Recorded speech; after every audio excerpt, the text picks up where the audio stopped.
Hey, do you know that most business plans rarely ever get implemented? Worse yet, most of them get forgotten right after they're done. In this video, I'm going to show you not only how to write a profitable business plan, but how to get your team to not just use it, but to love it.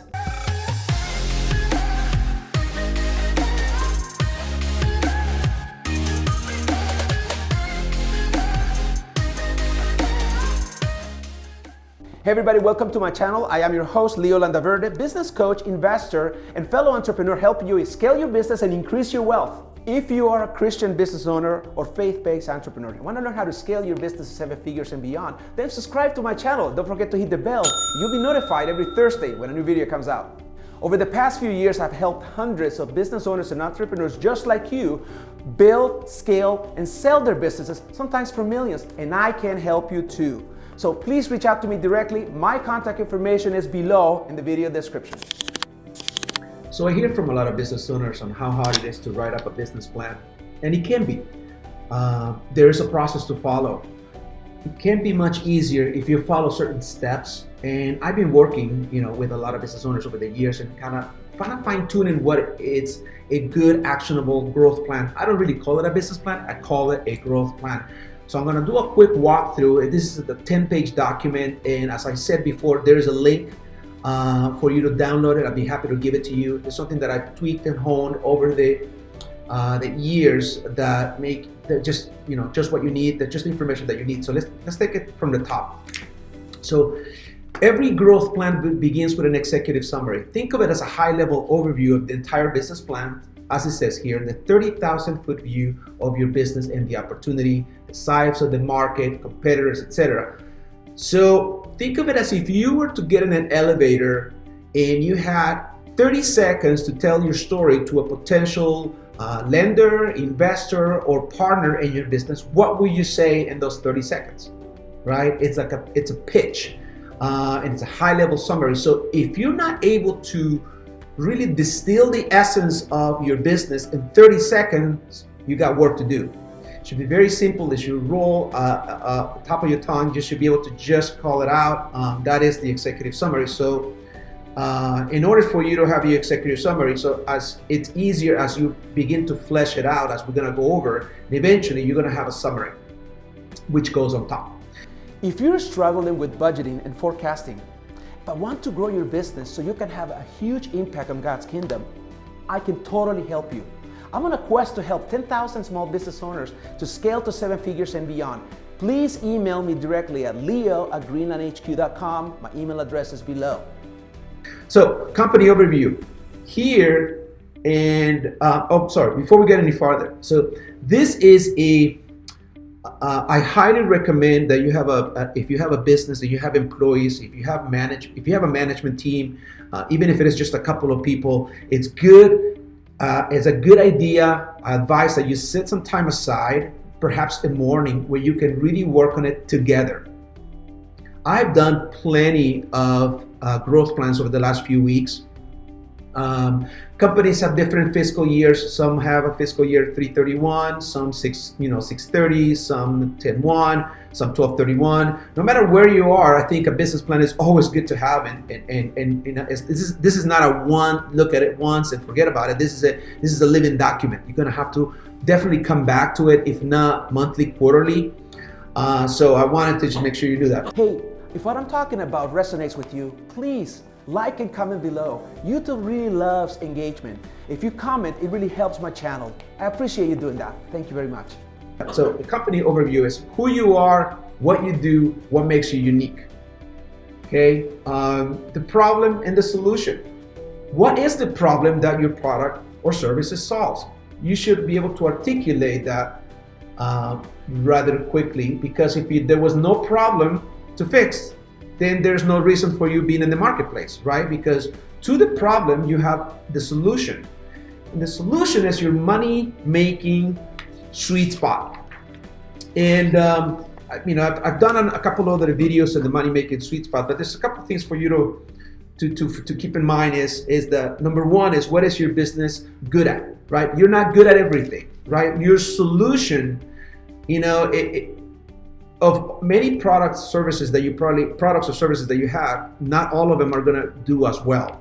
And historically, about 80% of the revenue for companies, 80% of the revenue will come from 20% of the services or products. This is really the Pareto principle at work. So what is it that your highest selling product or service that gets the highest gross profit margin? That is probably your money-making sweet spot, which is at the intersection of what your business is good at, what you're passionate about, and what the market wants. So the solution goes there. Hey, if you're ready to grow your business 7 figures and beyond, I got a treat for you. For a limited time, I'm giving away 2 of my most powerful tools that I use as I work with business owners. One is the Ultimate Scale Growth Plan and Financial Projections Template. These 2 documents together are awesome and really helping you achieve your success and hold people accountable. And they have proven to be effective time and time again. It is my gift to you. Just click here below to download. There'll be at the video description. Just click on the link. And I also have something else for you. So if, a few years ago, I wrote a best-selling book called The Unbreakable Mindset.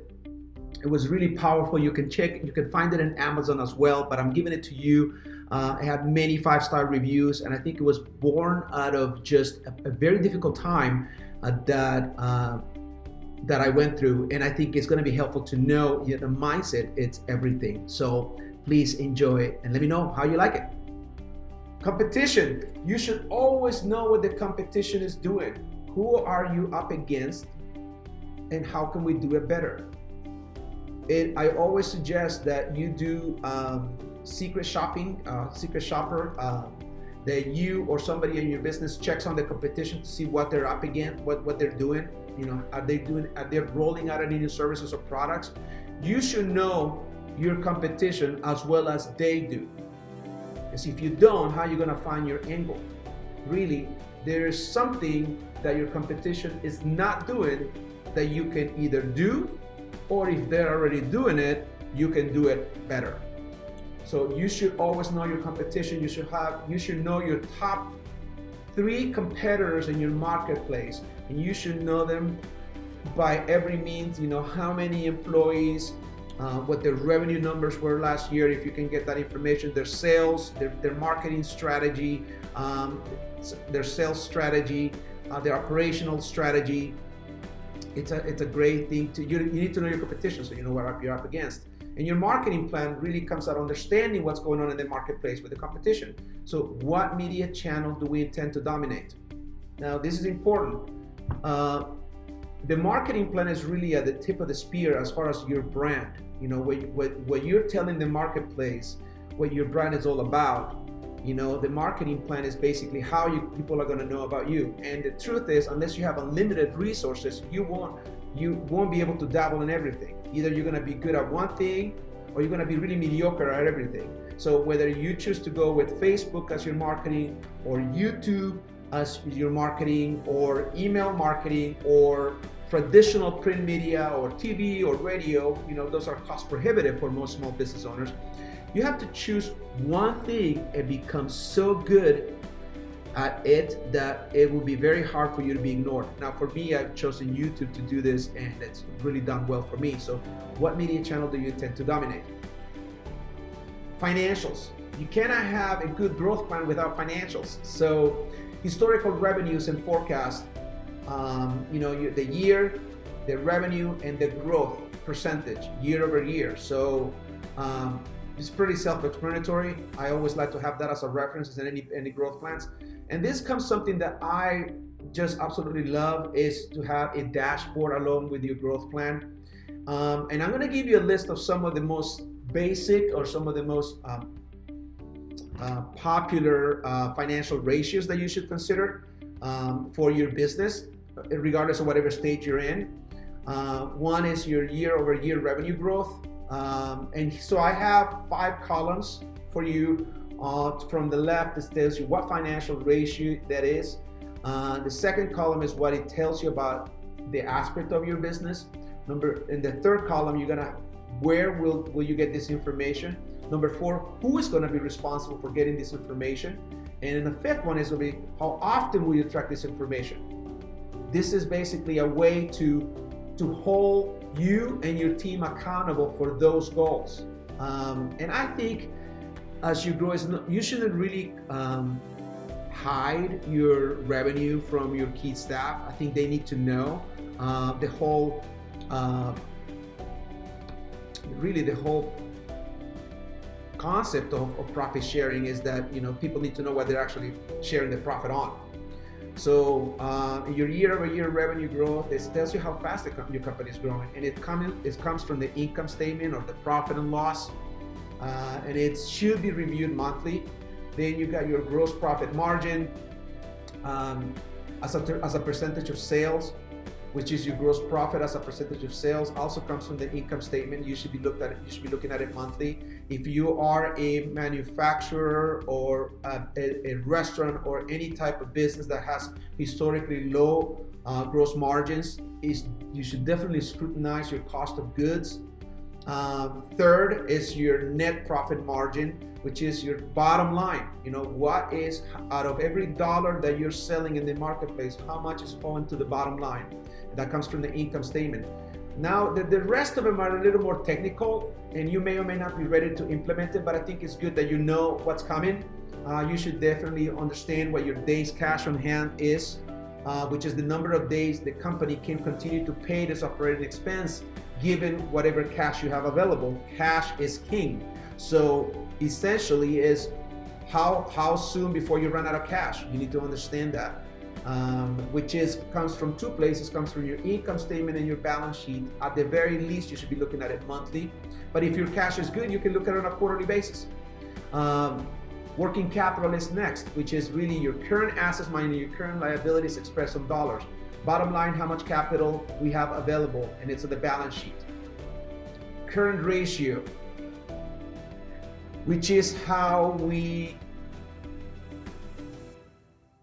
pay our debt. It basically tells you this is a very important ratio that a bank will look at, especially now post-pandemic, is a level of solvency. So if your business was to stop today and you were to liquidate, so your current ratio would take all of your cash and cash equivalents and would deduct all of your current liabilities, anything that is due within 1 year. Usually your accrued payroll, your AP, accounts payable would be there. And what is the net position in cash? Say your current assets would be $500,000 and your current liabilities would be $250,000, then your current ratio would be the difference between the two. So you have 2-to-1 ratio, which is actually pretty good. So you should definitely be above 2.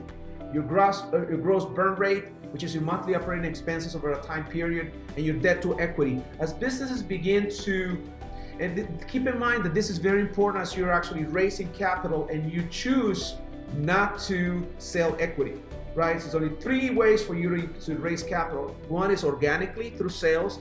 Number 2 is through loans, liabilities, loans from banks or whomever, and third is equity. Equity will always be the most expensive, but as far as your ability to borrow for your business, I highly recommend not to be, you shouldn't have more than 2.5 times debt as it relates to equity. So for every dollar of equity, you should have more than $2.50 worth of debt.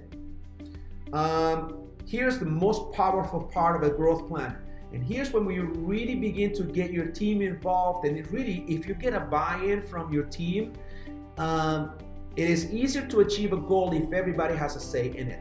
Obviously, if you're watching this video and you're the CEO, or you are the most important person, and you can definitely hold people accountable, but you can hold yourself accountable. I'll give you an example here what that growth goal will look like. So if you have a growth revenue, say in 2021 of 20%, and you break it down on the action steps, number 1 is we're going to define a marketing strategy for Q1 for 2021. Regardless of when you watch this video, it may be a little dated, but the process remains the same. So we're going to take our goal and we're going to break it down into small steps. We're going to define how we're going to measure the success in smaller steps, and we're going to come up with a deadline as to when it's going to be done. And we're going to assign somebody who's going to be responsible for getting it done, and we're going to have a financial impact. Everything that you do in a growth plan should have a financial impact because it all is going to be cash spent, right? It takes money to make money. So in this example, you see that we're going to define our marketing strategy. Second, we're going to identify market segment as per avatar research. If you watch my videos, I do talk a lot about avatars, which is, the ideal customer for your business, what they look like, what their patterns are, what their behaviors, what they're thinking and feeling, what they buy, when they buy or when they don't buy, etc. And number 3 is prepare, launch, funnel, marketing, drip campaign. Fully completed and tested funnel with all automations. Now, obviously, you're gonna get this template, so you're gonna get an empty place, but you can do that, and you can actually have multiple growth goals, as you can see here. And at the end, you're gonna go through this process. This process may take you a few hours. I've seen it that I got together with a team and we went 4 hours and we basically got only halfway through. You're gonna, garbage in, garbage out. If you really put bad stuff, nothing good is gonna come out. If you really invest the time up front and really flesh it out properly, you're gonna really have some things that's gonna stick out and jump at you, and some lessons that you're gonna learn in the process. And you're also gonna come up with some questions that are unanswered. So you list those out here, and then you come up with a version 1 of this growth plan, and then a version 2 of the growth plan that gets your constituents will get to sign off on it. The bigger the company, the more people involved. I've seen it happen that you have different departments actually come up with their version of the plan. There will be an accounting and finance department component. There will be a marketing component. There will be a sales department component. There will be an operations component. There will be a human resources component, and so forth and so on. So this is in a nutshell what a growth plan template looks like, and I hope it was really helpful. And please let me know if you have any questions. I'd be happy to help you with this. For a limited time, I am giving away 2 of my biggest resources, my advanced growth plan template as well as my financial projections workbook.